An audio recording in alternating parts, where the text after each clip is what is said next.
પહેલગામ હુમલા બાદ સુરતમાં રોષનો માહોલ દેખાઈ રહ્યો છે। સુરતમાં મુસ્લિમ સમાજ દ્વારા વિશાળ રેલીનું આયોજન કરવામાં આવ્યું હતું। મુસ્લિમોએ કહ્યું, આતંકવાદની ઇસ્લામમાં કોઈ જગ્યા જ નથી। આતંકવાદ મુર્દાબાદના નારા લગાવવામાં આવ્યા હતા।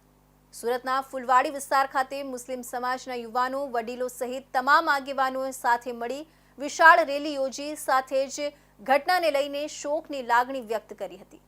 આતંકવાદીઓને પકડી જડબાતોડ જવાબ આપવા સરકારને અપીલ પણ કરવામાં આવી હતી। પહેલગામ હુમલાની પૃષ્ઠભૂમિમાં સુરતના ફુલવાડી વિસ્તારમાં મુસ્લિમ સમાજ દ્વારા વિશાળ શાંતિમય રેલીનું આયોજન કરવામાં આવ્યું હતું। આ રેલીમાં યુવાનો, વડીલો અને સમાજના આગેવાનો સહિત મોટી સંખ્યામાં લોકો જોડાયા હતા। તેમણે આતંકવાદના વિરોધમાં આતંકવાદ મુર્દાબાદ જેવા નારા લગાવ્યા અને જણાવ્યું કે ઇસ્લામમાં આતંકવાદ માટે કોઈ જગ્યા નથી। આ રેલી દરમિયાન મુસ્લિમ સમાજના સભ્યોએ શોકની લાગણી વ્યક્ત કરી અને સરકારને આતંકવાદીઓ સામે કડક પગલાં લેવાની અપીલ કરી।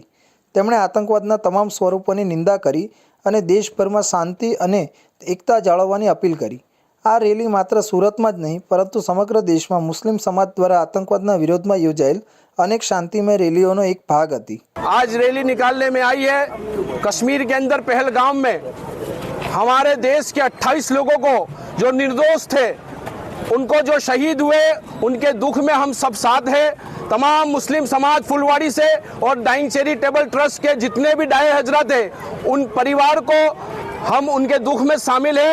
एक मैसेज देना चाहते हैं आपके चैनल के माध्यम से कि आतंकवाद का कोई धर्म नहीं होता और आतंकवाद इस देश के ऊपर जब ये उंगली उठाई है तो हमारे वीर जवान, हमारे जो देश के यशस्वी वड़ा प्रधान श्री नरेंद्र मोदी साहब को हम एक मैसेज देना चाहते हैं कि आतंकवाद को खूने खूने में से ढूंढ कर उनका खात्मा किया जाए।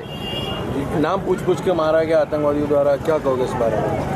आपके चैनल के माध्यम से एक मैसेज देना चाहता हूं कि आतंकवाद का इस्लाम में कोई जगह नहीं है। आ रेलीओ द्वारा मुस्लिम समाजे आतंकवादना विरोधमां पोतानो मजबूत अवाज उठाव्यो અને શાંતિપૂર્ણ સહઅસ્તિત્વ માટે પ્રતિબદ્ધતા દર્શાવી।